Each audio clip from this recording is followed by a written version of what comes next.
Alors, bonjour à tous, heureux de vous retrouver, chers amis, en ce mardi 25 février 2025, 6h27, heure du Québec. Merci à ceux qui sont abonnés, ceux qui ne le sont pas, faites-le maintenant. Merci à ceux qui m'envoient des liens, des messages toujours pertinents, intelligents et très appréciés. Merci à ceux qui vont commenter la vidéo. Dites-moi de vous regarder, toujours très chaleureux de le savoir. Écrasez le petit pouce en l'air et partagez la vidéo. On vit à une période extraordinairement unique, on est chanceux d'être là, on est privilégié. On assiste à l'exposition d'une classe dirigeante qui, depuis 60 ans, nous fait vivre l'enfer en Occident. Et c'est le temps de prendre notre revanche à nous. Nous qui avons laissé ces gens-là nous contrôler, pour différentes raisons, nous emmener dans le chemin de la débauche, de la dépravation, de la consommation, du nombrilisme, de l'individualisme au maximum, la sexualisation de la vie, la sexualisation des femmes, la sexualisation des enfants et de l'espèce de démonisation dernièrement de l'homme blanc et des blancs.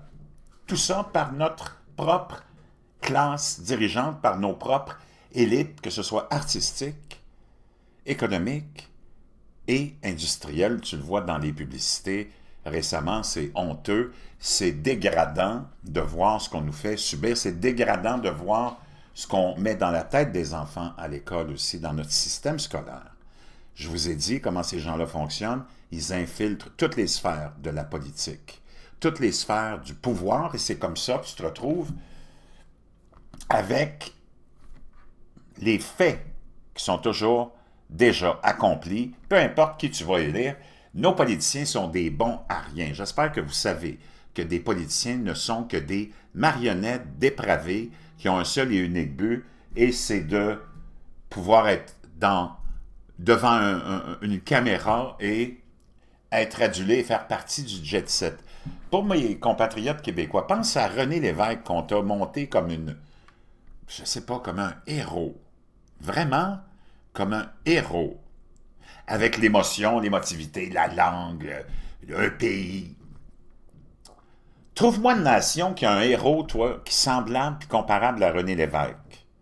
Dans des nations fortes, où il y a des hommes forts, puis il y a des femmes fortes.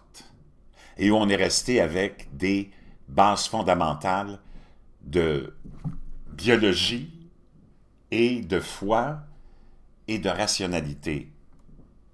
Trouve-moi un pays qui aurait un héros comme René Lévesque, qui mesure 3 pieds, qui a juste un petit cheveu qui te pend dans le milieu du front, qui est un fumeur invétéré, qui est un alcoolique invétéré, un gambler, un franc-maçon, peut-être même, je ne sais pas, il n'y a pas d'enfant, ce gars-là, il n'y a pas eu d'enfant, peut-être même, il y a beaucoup de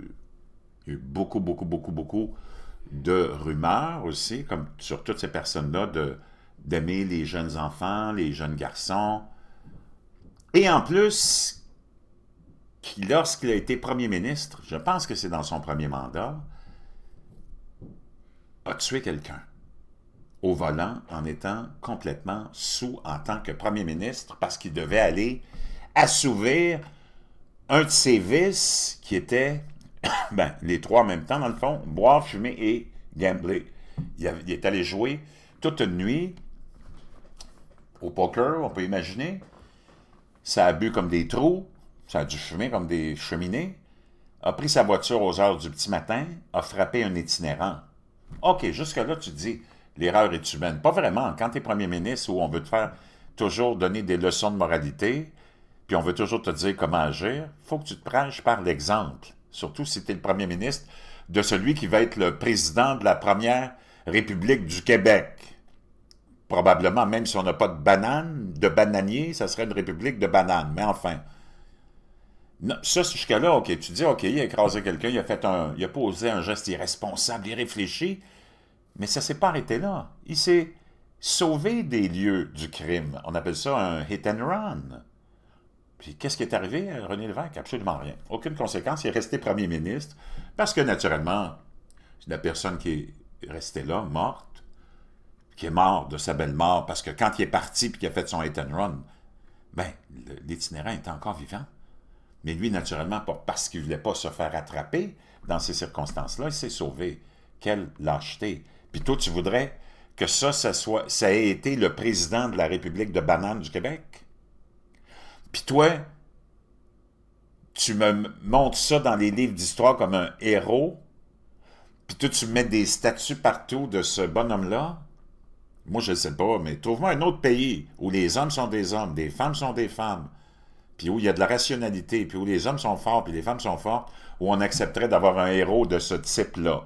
Ceci étant dit, ça c'est Joy Reid. On va l'écouter. Elle s'est faite congédier dimanche par MSNBC.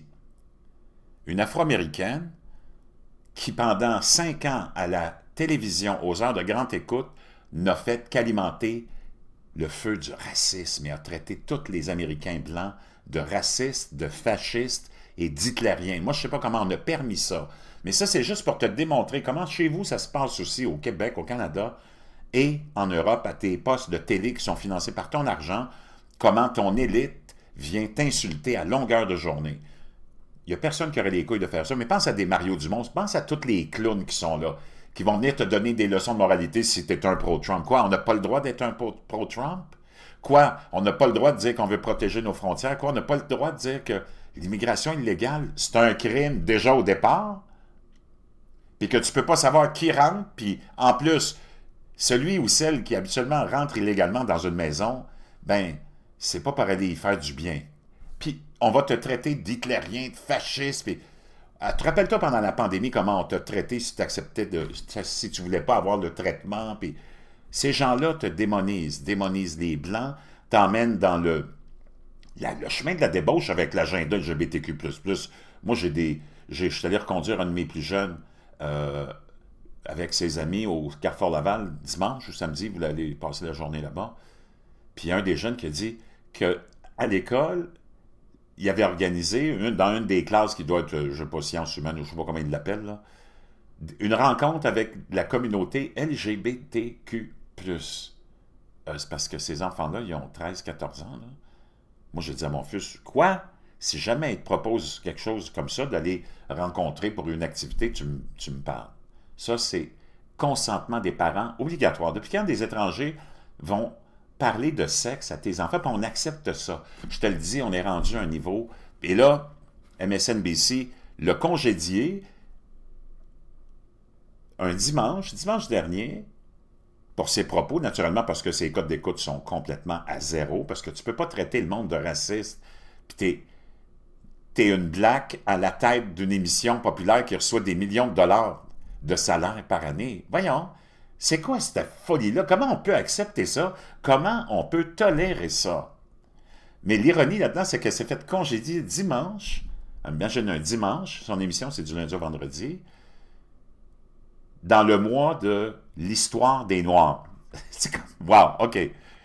Puis tu veux nous traiter, nous autres, de racistes. We do have a fascist groundswell in parts of this country, mainly among white men. What they're saying is we own this country and everyone will bow down to us. Oh, on a une base de fascistes dans notre pays et ça, c'est les hommes blancs. Et tous ces hommes blancs-là disent qu'ils sont les patrons de ce pays-là et que tous les autres doivent se prosterner. C'est parce que tu as une émission de télé.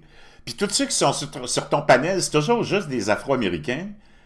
Puis tu viens de nous traiter de racistes. Tous les gros salaires dans le football américain, c'est tous des Afro-Américains. La majorité des joueurs au basketball, la majorité des joueurs au baseball.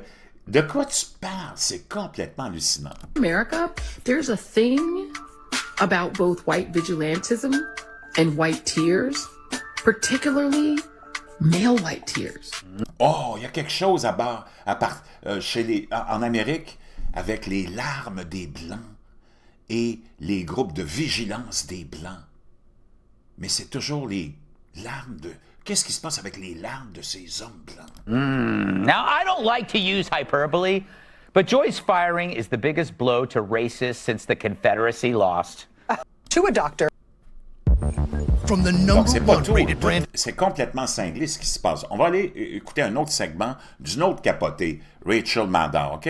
Mais c'est la même chose ici. Tes médias reprennent des histoires toutes fake, tant que c'est pour démoniser Donald Trump, tant que c'est pour démoniser la base populaire de ceux qui veulent reprendre le contrôle de leur pays, on les dénigre et on les dénigre du côté de ton élite. Et j'espère que tu vas commencer à être écœuré comme nous autres, on commence à être vraiment écœuré.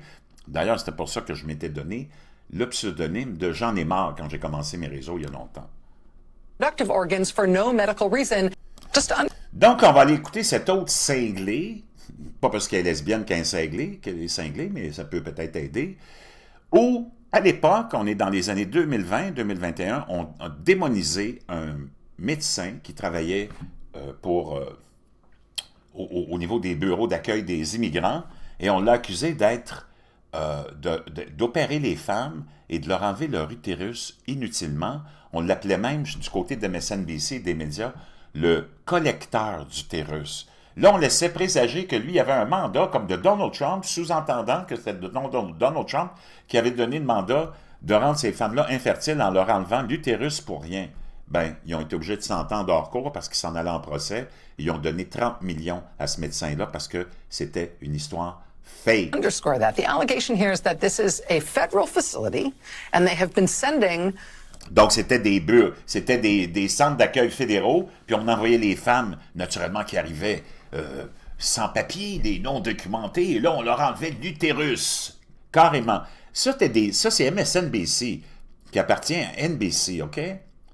Puis on répand ce mensonge-là pendant des années. Comment ces médias-là ont laissé ce monde-là agir comme ça? Pose la question à tes dirigeants à RDI, LCN, TVA, puis en France aussi. Comment vous laissez des gens à la télé nous dénigrer, fermer les yeux sur les crimes commis par les immigrants illégaux, sur les crimes commis par ceux qui traversent les frontières illégalement, et j'en passe. Comment fermer les yeux sur la corruption de toutes les agences gouvernementales? Puis tu te demandes pourquoi est-ce qu'on aime Donald Trump? Ben, je pense que si tu te poses la question, tu vas y répondre toi-même en te regardant dans le miroir et en te trouvant vraiment, vraiment stupide. Immigrant women in their care, in their custody, to a doctor who has removed their reproductive organs for no medical reason and without them consenting to it. Nurse Apparemment, sans le consentement, en plus. says that detained women told her they didn't fully understand why they were undergoing hysterectomies. You talk about in the complaint a hearing from women who are detained there, talking about a specific doctor performing hysterectomies, referring to him as a uterus collector. Oh, yeah. Chris Hayes was one of those who peddled this story about the Lui, c'en était un autre qui a pédalé cette histoire-là, comme nous dit Greg Gutfeld. uterus collector. But his only proof was that his was missing. La seule preuve qu'on avait, c'est que l'utérus de Chris Hayes était manquant. Calling Nicole Wallace, Chris Hayes, and Rachel Maddow journalists is like calling Stacey Abrams, Jerry Nadler, and J.B. Pritzker plus-size models. Il dit appeler ces gens-là journalistes, c'est comme appeler ces trois-là ici qui sont des obèses, des modèles. Super modèles, parce qu'ils sont dans naturellement, l'overweight, dans l'obésité. Il n'y a pas de modèle comme ça, OK? C'est pas des modèles. C'est pas des journalistes. Complètement hallucinant, et ils ont été obligés, naturellement, s'entendre pour 30 millions de dollars. Place, especially if you already start at a bad place. Like, say, Trump is Hitler. Yeah. Like Trump, Hitler was also viewed as a clown, a goon. Oh! Comme Trump. Hitler, ça c'est la même, celle qui s'est fait congédier. Comme Trump, Hitler était vu comme un clown, comme un goon, comme un intimidant, un intimidateur, un clown. Ben, si on lit dans les livres d'histoire ce qui est écrit à propos de Adolf Hitler, on ne le considère pas comme un clown. Je pense pas qu'un clown ait attiré des millions et des centaines de milliers de gens dans des discours. Un clown. Donc, elle diminue Vous voyez comment ces gens-là sont sadiques et vraiment machiavéliques.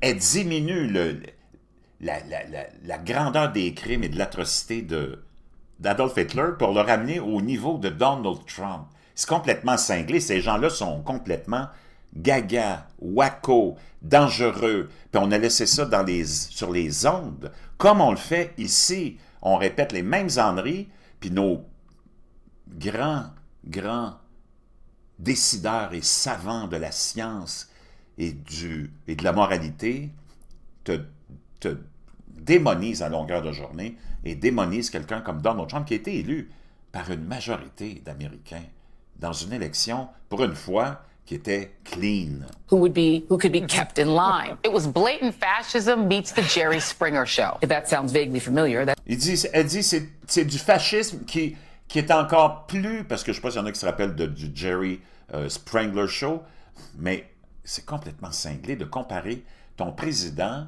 à ce genre de démonstration grotesque. that's because it is.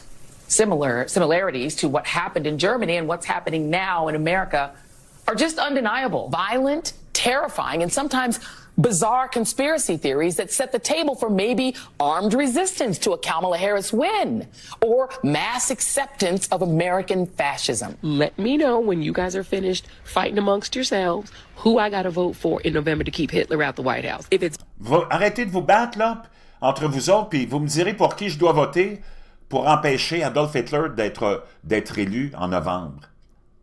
Adolf Hitler, je ne sais pas s'il y en a qui connaissent l'histoire de la Deuxième Guerre mondiale, l'histoire d'Adolf Hitler, mais de comparer Donald Trump à Adolf Hitler, c'est complètement cinglé, là. Ces gens-là ont perdu la tête.